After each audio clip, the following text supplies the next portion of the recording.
우리 성가대 찬양 대단히 감사합니다.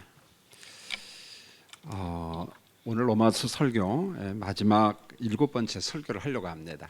로마서 설교를 마치고 다음 주부터는 고린도전서, 고린도후서 말씀을 전하겠습니다. 그래서 로마서 1장부터 11장은 하나님의 의에 대한 말씀이 나와요. 의라고 하는 말을 바울 서신에서는 구원이라는 단어로 바꿔도 상관이 없습니다. 물론 이제 의라고 하는 단어의 의미가 여러 가지 의미가 있지만은 특별히 사도 바울이 의를 강조할 때는 믿음의 의, 하나님의 의, 예수 그리스도를 믿음으로 구원받는다, 의롭다 여김을 받는다, 그런 의미가 담겨져 있습니다.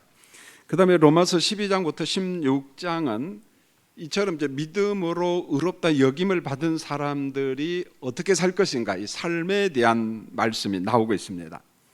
자, 우리가 이제 예수 믿으면 내가 거룩하니 너희도 거룩하라 이렇게 말했거든요. 그러면은 이 거룩과 경건이 나만의 거룩과 나만의 경건으로 가면 안 된다는 거예요. 그 거룩과 경건의 삶이 나타날 곳은 사람과 사람들이 살고 있는 이 땅에서, 그리고 우리 동네에서, 예배당에서, 그리고 여러분의 일터에서 인간관계 속에서 나타나야 된다. 그래서 의롭다 인침받은 것 참 감사하잖아요. 그래서 의인된 성도의 거룩성과 어떤 경건성이 이 땅에서 나타나야 된다. 그 말씀을 로마서에서 이야기를 하고 있습니다. 특별히 로마서 14장과 15장 말씀에 보면은 믿음이 강한 사람이 있고 믿음이 연약한 사람이 있습니다. 그래서 예배당 안에서 믿음이 강한 성도들은 좀 덕을 세워라, 덕스러운 교인이 되라, 오늘 그 말씀을 하고 있습니다. 그래, 예배당 안에 같이 믿음 생활하는 성도들 가운데 믿음이 약한 사람이 있으면은 우리가 자칫 잘못하면은 좀 판단하고 정죄할 수도 있는데, 절대 우리 예수 믿는 사람은 그러지 말고 그 사람의 믿음의 형편을 1차적으로 좀 수용하라는 거예요. 인정하고 좀 받아들여라.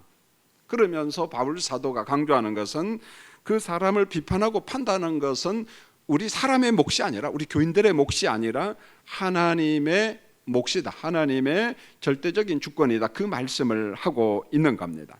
그래서 믿음이 강한 교인들이 있으면은 연약한 성도들이 어떤 그 수용하지 못하고 아직은 좀 감당하지 못하는 어떤 육적인 것들, 그 다음에 먹는 것들, 그 다음에 입는 것들, 이런 것들이 있거든요.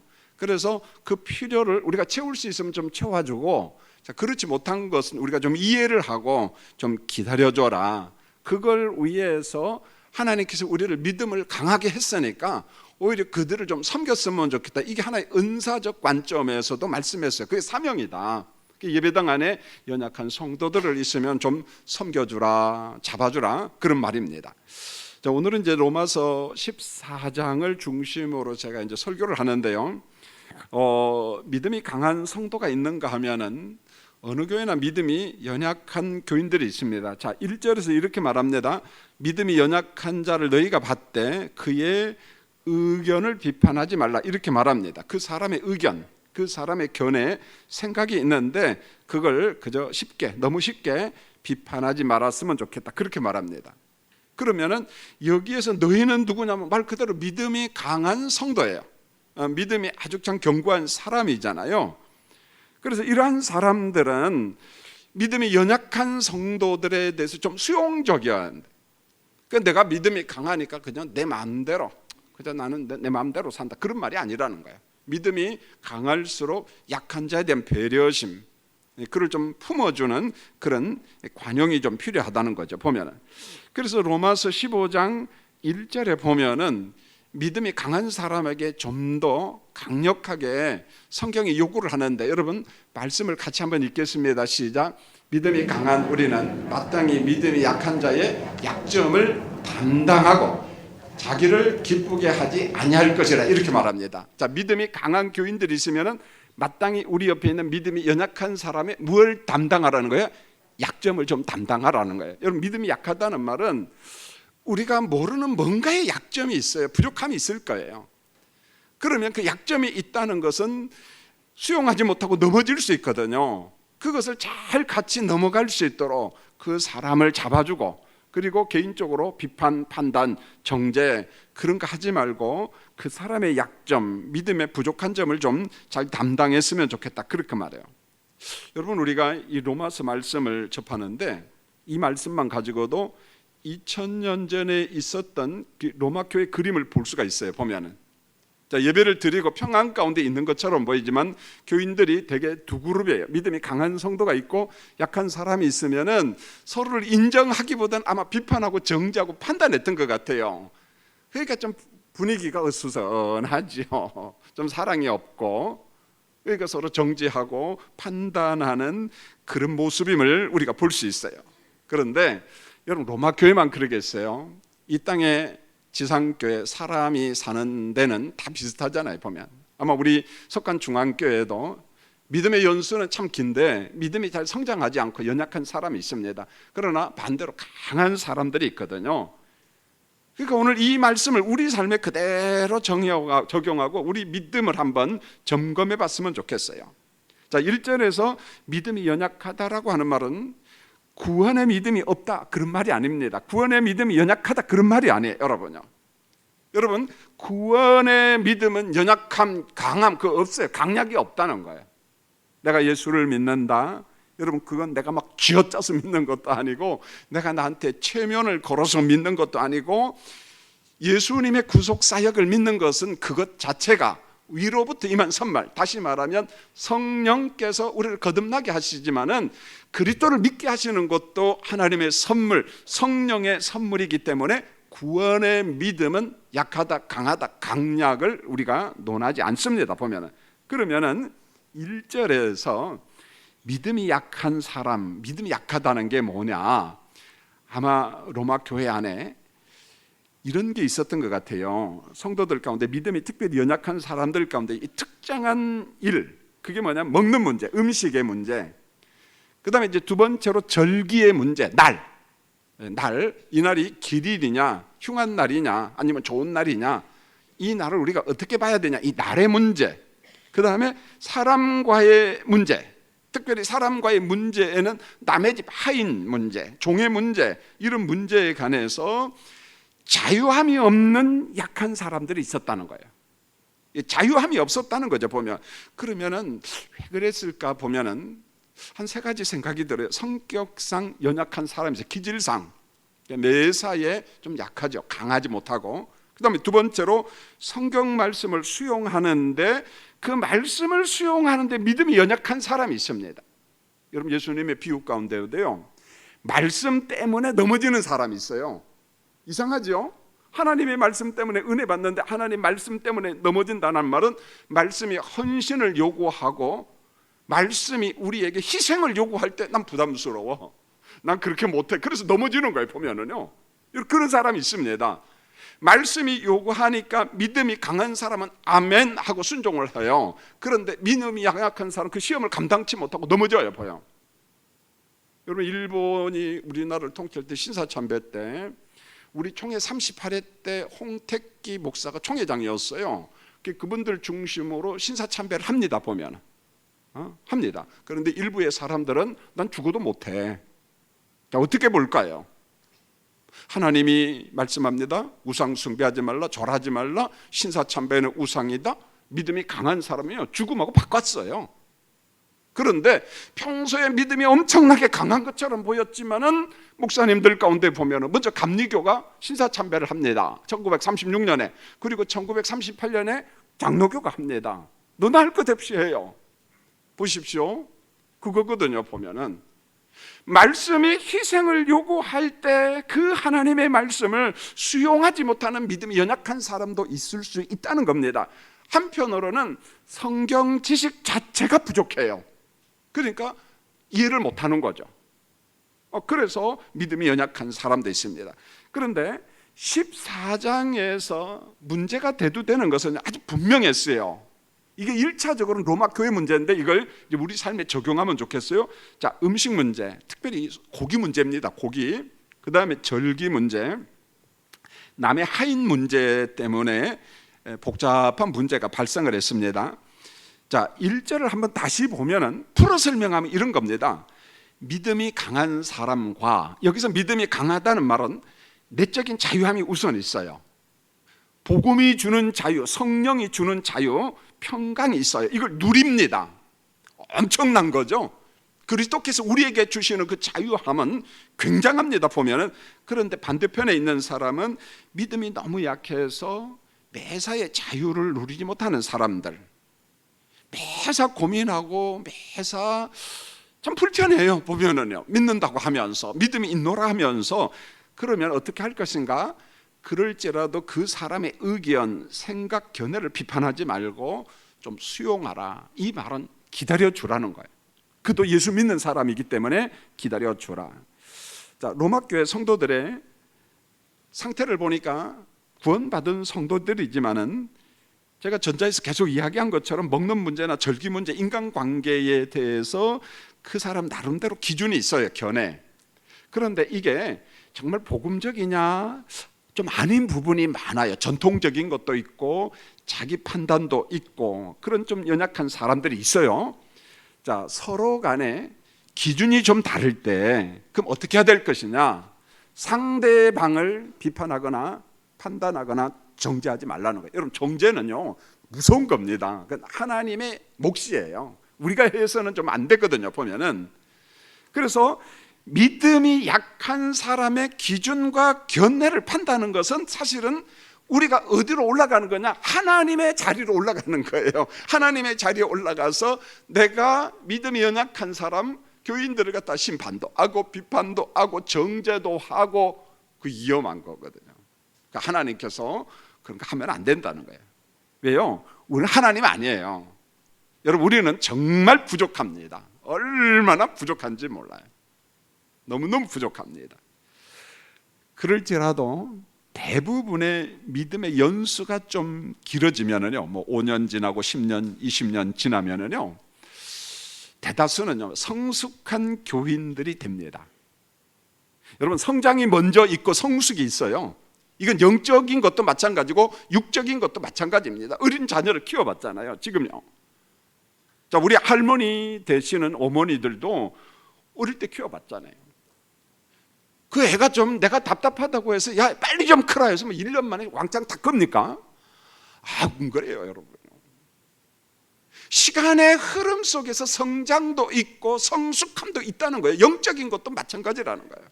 로마 교회도 마찬가지고 바울이 개척한 교회는 전부 다 그렇습니다. 그래서 성숙함을 위해서 좀 기다려줘라. 자, 그러면은 2절에 보면은 가장 먼저 먹는 문제를 다 이야기하고 있어요. 먹는 문제. 자, 믿음이 강한 사람은 모든 것을 먹을 만한 믿음이 있어요. 먹는 문제. 왜요? 뭘 먹어도 감사하고 편안하게 먹을 수가 있어요. 부담이 없습니다. 그러나 다 그러지 않습니다. 믿음이 연약한 사람은 먹을 때마다 신경이 쓰이고 아주 조심합니다. 이게 무슨 말이냐면은, 이게 헬라 문화권에는 한결같이 다 그랬어요. 바울 사도가 개척한 교회마다 이 문제가 다 대두가 됩니다. 자, 이런 거예요. 로마 시장에 딱 들어갔는데 이제 장사하는 사람들이 이런 물건 저런 물건 다 팔잖아요. 푸주간이 있는 거예요. 고기를 파는 상점이 있습니다. 그래서 고기를 딱 볼 때 예수를 믿지 않을 때는 문제가 없었어요. 그냥 저기 고기 있구나, 등심, 뭐 안심, 이거 먹으면 좋겠다, 상관없어요. 그게 신전에서 나왔느냐 우상의 제물이냐 신경 안 썼어요. 왜? 그런 문화 속에 살았거든요. 우상 숭배 문화 속에서. 그런데 복음을 접했어요. 예수를 믿었습니다. 그리고 난 다음에 이제 눈이 열리는 거예요. 푸주간에 가서 고기를 살 때 이 생각이 딱 드는 거예요. 이 고기는 어느 신전에서 우상 제물에게 바쳤던 것 아닌가? 어느 신전에서 나왔지? 자꾸만 이 생각이 드는 거예요. 그러니까 고기를 볼 때 편안한 마음이 든 것이 아니라 불편해. 먹기가 참 어려운 거예요. 부담이 되고, 야, 내가 우상 숭배하는 것 아닌가? 우상의 고기를 먹다니. 그래서 마음이 편치 못해서 자기가 준비한 그냥 야채 적당히 먹는 거예요. 보면 여러분, 내가 채식주의자라서 야채만 먹는 것이 아니라 고기에 대한 자유함이 없고 자꾸만 의심, 불편한 생각이 드니까 안 먹는 거예요. 자기 혼자 안 먹는 것은 괜찮은데 고기 먹는 사람은 또 정죄하는 거예요. 판단하는 겁니다. 여러분 요한복음 8장 32절에 보면은 진리를 알지니 진리가 너희를 자유케 하리라. 여러분 굉장한 말입니다. 내가 복음을 알면, 그리스도를 알면 그리스도께서 주신 내적인 자유함이요 엄청나다는 거예요. 우리가 이걸 다 누려야 되는데 사실은 믿노라 하면서도 못 누리는 영역이 너무 많다는 겁니다.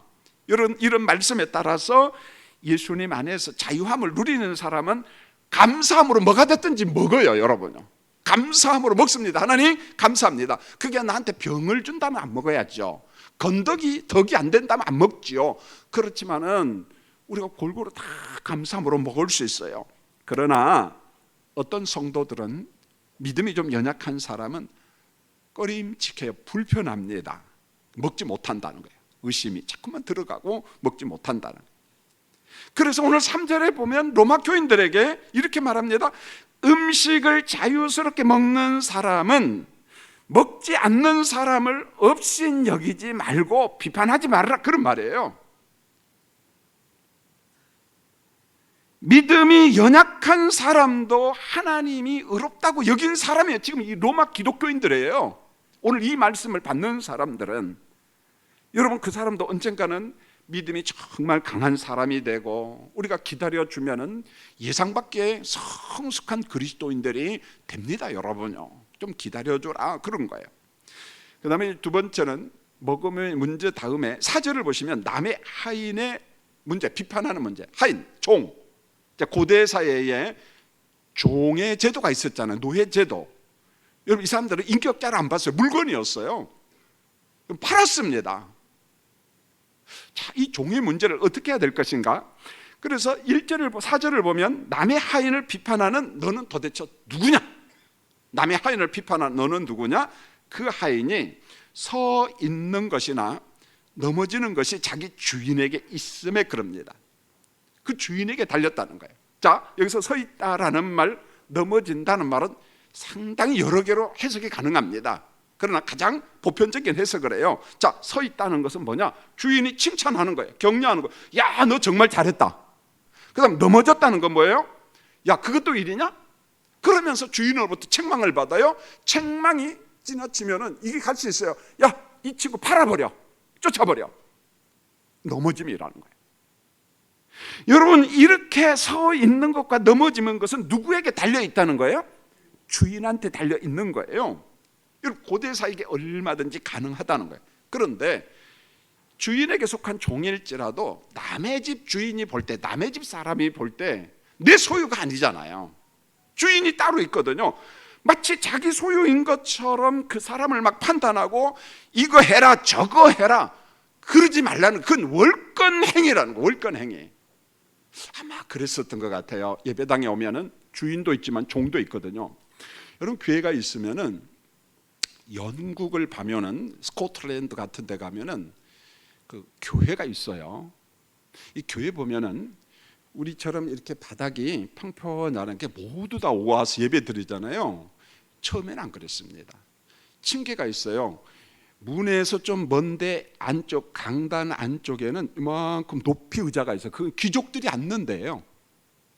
그리고 몇 층계 내려가서 여기는 주인 모시고 온 하인들이 예배 드리는 거예요. 예배당의 구조가 귀족과 하인이 똑같은 성도인데 구분이 있었다는, 자리가 달랐다는 거예요. 보면은요. 그걸 보면서 예수를 믿어도 그 문화를 극복한다는 게 참 어려웠구나, 그런 생각이 드는 거예요. 오늘 이 말씀도 그런 거예요. 예배당 안에서 예배 드리면서 귀족 입장에서 난 귀족이야, 넌 종이야. 그러니까 남의 종인데도 불구하고 막 이거 하라 저거 하라 이랬다는 거예요. 보면은 교회에서는 그러면 안 된다는 거예요. 교회에서는 그렇게 하지 말라는 거예요. 하인의 행위, 그 행위를 주관하는 사람은 누구냐? 주인이라는 거예요.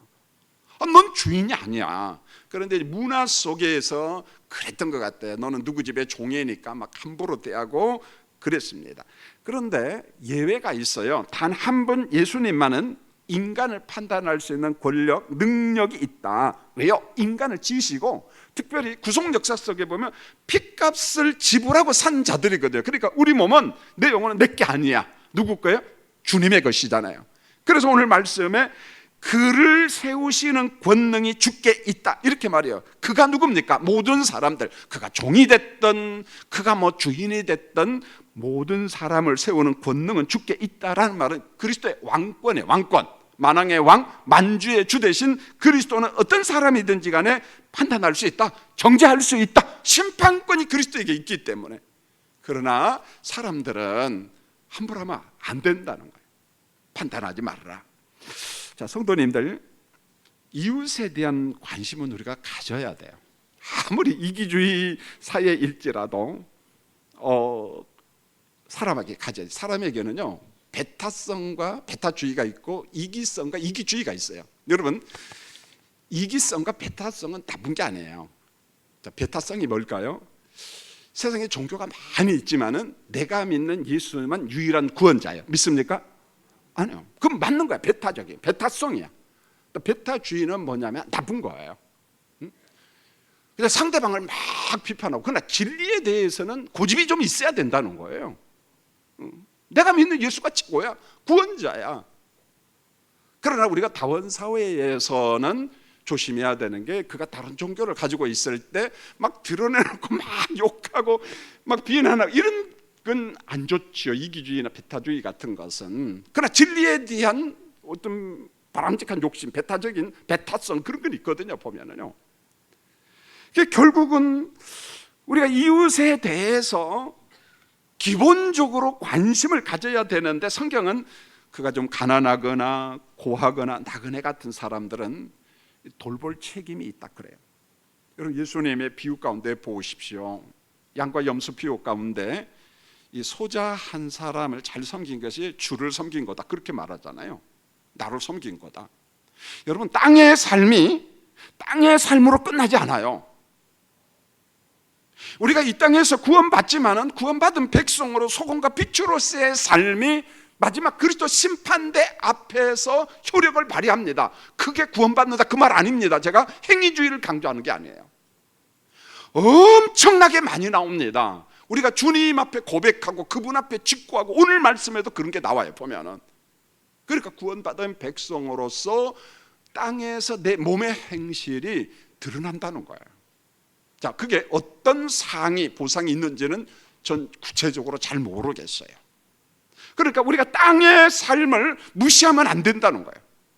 이 땅의 삶이 영혼의 삶과 완전한 구속의 삶과 연관이 되어 있다는 거예요. 그래서 땅의 삶이 참 중요하죠, 보면은. 그러나 경계선이 명확한 인간관계, 이 땅에도 경계선이 명확한 인간관계, 뭐냐면 사람과 사람, 너와 나 사이에 아주 특수한 경계선이 있어요. 그게 뭐니까 부모와 자녀 관계, 그 다음에 뭐 주인과 종의 관계. 그래서 그 사람에게는 부모님이 있고, 이때 그 사람은 누구냐? 믿음이 연약한 사람. 믿음이 연약한 사람에게도 부모님이 계시고 주인이 있다. 자, 이런 경우에 부모님과 주인이 알아서 자녀를 권면할 것이고 하인을 권면할 거다. 세울 수도 있고 넘어지게 할 수도 있다는 거예요. 책망할 수도 있고 칭찬할 수도 있다. 그것은 주인에게 달렸다는 거예요. 그래서 바울 사도가 권면하는 게 뭡니까? 특수한 이치에 있는 교인들을 비판하지 말라. 여러분의 자녀를 내가 비판하면 안 된다는 거예요. 어머니가 아버지가 알아서 할 테니까. 남의 일에 너무 이래라 저래라 개입하지 말고 간섭하지 말라, 그런 말이에요. 제가 전 세계는 잘 모르겠습니다만 우리나라가 나라가 좀 조그만하다 보니까 지나치게 정치적인 게 관심이 많고, 정치판 이야기하다 보면 친구가 왼수가 되고 막 그래요. 너무 관심이 많은 것 같아요, 보면. 그래가지고 거기에 상대 심령을 다 빼앗겨 버리잖아요. 그런데 정작 내가 지지했던 사람들 나중에 백성을 위해서 하는 거 아니에요. 자기 혼자 잘 먹고 잘 살고 자기 혼자 명예 다 누리고 도둑질은 지 혼자 다 해먹고, 그래 보면은 우리는 뭐야, 보면은 속는 거죠, 꾼들에게. 너무 우리가 관심이 많다는 거예요. 그런 것에 대해서 우리 심령을 빼앗길 정도로 좀 그러지 말라는 거예요. 여러분, 13절에 보면 이렇게 말합니다. 믿음이 약한 교인을 비판하지 말고 도리어 부딪힐 것이나 거칠 것을 형제 앞에 두지 아니하도록 주의를 하라. 여러분, 비판하고 정죄하고 판단하는 거, 그걸 좀 뛰어넘어서 믿음이 연약한 사람들에게 넘어지게 하는 것, 그가 죄짓게 하는 것, 그 앞에 두지 말라는 거예요. 내 옆에 있는 믿음에 약한 사람들이 죄를 짓지 않도록 그 앞에서 장애물을 두거나 그를 유혹하거나 그를 미혹하거나 넘어지게 하지 말라는 거예요. 여러분, 고린도전서 10장 28절, 오늘 말씀과 연관하면은 헬라 문학권의 교회는 똑같다는 거예요. 여러분, 고린도전서 10장 28절 같이 한번 읽어보실까요? 여러분, 굉장히 중요해요. 읽겠습니다. 시작. 누가 너희에게 이것이 제물이라 말하거든 알귀한 자와 그 양심을 위하여 먹지 말라. 여러분, 뭔 말인지 아시겠죠? 제가 보충 설명을 합니다. 잘 들어보세요. 자, 여기에서 이제 점심을 먹기 위해서 식탁을 딱 차렸습니다. 근데 거기에 고기가 막 올라왔어요. 저는 믿음이 있기 때문에 그냥 자유스럽게 좀 먹을 수 있습니다. 많이는 못 먹어도 먹을 수 있어요. 그런데 A라고 하는 집사님이 이 고기의 출처를 알아요. 어떻게 아는지. 저것은 평범하게 도축한 고기가 아니라 신전에서 나온 고기다. 저건 우상의 제물이다. 다 아는 거야. 그런데 목사님이, 장로님들하고 집사님들이 앉아서 그걸 먹으니까 막 눈이 시둥그레져가지고 어떤 생각이 마음에 딱 들어오냐면, 근데 그 사람이 믿음이 연약한 사람이에요. 저것은 어느 신전에서 나온 건데, 저 우상의 제물인데 저거 먹으면 안 되는데, 먹으면 안 되는데 목사님이 싹 먹어버렸어. 그러면은 먹으면 안 되는데 하는 믿음이 연약한 사람은 은혜 받아요, 못 받아요? 은혜 못 받아요. 상처받습니다. 상처받습니다. 그런 사람이 있다면 그 고기 먹으라, 먹지 말라. 재물 먹지 말라는 거예요. 재물일 것이라고 판단하는 사람 때문에 먹지 말고 절제하라, 그런 말이에요. 사실은 여러분, 고린도전서나 모든 말씀에 보면, 바울 서신에 보면 사실 경배받으실 하나님은 누구밖에 없어요? 하나님 한 분밖에 없습니다. 여러분, 우상은 누가 만들었나요? 사람이 만들었어요. 왜요? 내가 불안하고 내가 걱정이 되니까 우상 하나 만들고 복주라는 거예요. 나 좀 편안하게 해주라는 거예요. 위로. 여러분, 우상은 없어요. 허상이에요. 가짜예요. 사람이 만들었다는 겁니다. 하나님이 주신 것을 갖다가 막 우상으로 다 만들어 버렸습니다. 자, 그렇다면은 엄밀하게 말하면 우상에게 바친 물고기도 사실은 우상이 없으니까 먹을 수 있어요, 없어요? 먹을 수 있습니다. 먹을 수 있는데 믿음이 연약한 사람은 우상의 제물하면 자꾸 귀신 생각이 나고 별 생각이 다 나니까 먹지 못한다는 거예요. 그런 사람 앞에서 내가 내 자유함이 있다고, 내가 믿음이 강하다고 해서 그저 이것저것 다 먹는 것은 바람직하지 않다는 겁니다. 왜요? 옆에 있는 사람이 상처를 받으니까. 여러분, 제가 종종 강단에서 이야기하고 우리가 잘 아는 거, 이게 세계적으로 가끔 문제가 돼서 뉴스가 나오면은 좀 저는 화가 나요. 특별히 프랑스 사람들이 왜 그렇게 시비를 거는지. 우리나라 사람 뭐 잘 먹는다고? 고기. 여러분도 좋아하죠? 뭐 이거 할렐루야 하면까지는 할 필요 없고. 여러분, 우리가 보신탕 먹을 수 있어요. 저도 먹을 수 있어요. 근데 실제로는 잘 안 먹습니다. 못 먹는다가 아니고 잘 안 먹어요. 한번 먹어보니까 속이 막 불편해요. 그래서 속이 편하게 해서 잘 안 먹습니다. 그런데 만약에 제가 이런 사람이라면 하나님이 싫어합니다. 자, 우리 권사님이 목회자들을 대접하기 위해서 보신탕도 준비하고 수육도 준비하고 정말 정성껏 준비했어요. 그런데 제가 거기에 가서 권사님, 나는 개고기 안 먹어요. 보신탕 안 먹어요. 닭고기 줘요. 그건 바람직해요? 바람직하지 못해요. 그러려면 가지 마세요. 여러분, 그런 말 하려면 가지 마세요. 무슨 뭐 생색내로 갑니까? 보면은요. 설령 내가 속이 불편하고 안 좋아서 못 먹어도 겸손하게 좀 한두 점 먹어주시고, 안 죽어. 그리고 옆에 있는 뭐 그냥 야채나 실컷 먹고 오시든지 조용히 겸손하게, 그게 덕스러움이라는 거야. 자, 먹든지 안 먹든지 우리가 덕스러워야 된다는 거예요. 덕스러움이 있어야, 그게 겸손함이 있어야 되는 거예요. 여러분, 믿음이 뭔 줄 아세요? 하나님이 내 신앙을 강화시키는 믿음, 은사 선물로서 믿음이 있지만 동시에 나를 강화시키는 믿음은 남에게도 귀중한 거예요. 남의 믿음도 세워줘야 된다는 거야. 내 믿음이 강하니까 그냥 내 멋대로 산다 그게 아니고, 믿음이 연약해서 약한 사람이 넘어지지 않도록 그 사람도 지켜줘야 된다는 거예요. 이게 진정한 자유함이에요. 이게 진정한 믿음이 강한 거라는 거예요. 자, 이제 먹음의 문제에 이어서 5절에 보면은 이 로마 교인들 가운데 이 절기 문제, 날 때문에 분쟁이 좀 있었던 것 같아요. 다툼이. 어떤 사람은 이날은 더 좋은 날, 더 좋은 절기, 어떤 사람은 덜 좋은 날, 덜 좋은. 이 우리나라도 있습니다. 이게 죄송합니다. 연세 많으신 어르신들 가운데 지금도 있어요. 교회 다녀도 있습니다. 그래서 날을 갖다 정해. 길한 날, 흉한 날. 그래서 이왕 갈 거 길한 날 이사 가자. 그래서 이사를 그날 잡아. 근데 그날 주일이야. 그 예배당을 안 왔어. 그 구역장과 교사님이 전화를, 권사님 오늘 왜 안 왔어요? 오늘 길한 날이라고 그래서 이삿짐 날르느라고 못 갔어. 그러면은 전화한 구역장 교사 입장에서 기분이 좋아요, 안 좋아요? 이런 생각이 들 거예요. 저 사람 집사냐 잡사냐 이런 생각이 들 거예요.